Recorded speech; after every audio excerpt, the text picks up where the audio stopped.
There was a time in my life when everything seemed to fall apart. A dear friend passed away suddenly.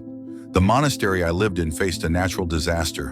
And inside me, there was a storm I couldn't silence. I sat by the river that evening, watching the current rage and ripple, and I asked myself, if nature can be wild and still be at peace, why can't I? You see, the first thing I've learned is this: calm is not the absence of chaos. It's the presence of clarity in the middle of it. Just like the river doesn't fight the storm, it flows through it. We too must learn to flow with life, not against it. But how do we do that? Let me share 3 lessons that have helped me, and I believe they might help you too. Lesson 1: pause before you react. When something goes wrong, our minds rush. We want to fix, to fight, to flee. But the greatest strength lies in stillness. In the monastery, whenever we heard bad news, we were taught to do nothing. At first, just sit, feel, breathe. Responding with awareness rather than reacting in panic is a superpower. Try this. Next time things spiral, take just 10 conscious breaths before doing anything.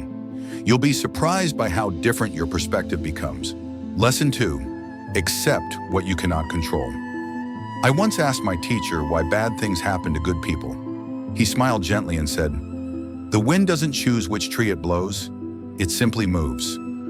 We waste energy resisting the uncontrollable. A relationship ends, a job disappears, a loved one gets ill, and we ask, why me? Instead ask, what now? This simple shift from resistance to acceptance opens a door to peace. Lesson 3: find purpose in the pain. Every difficulty carries a lesson if we are willing to learn.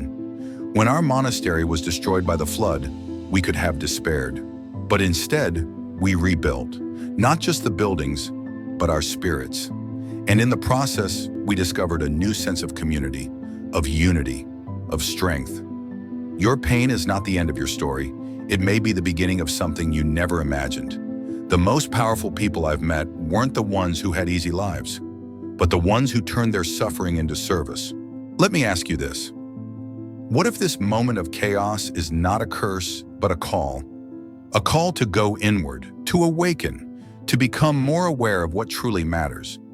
So when everything goes wrong, sit still, breathe, listen to what life is teaching you. Because peace is not something you find, it's something you build. One calm breath, one mindful moment, one wise choice at a time.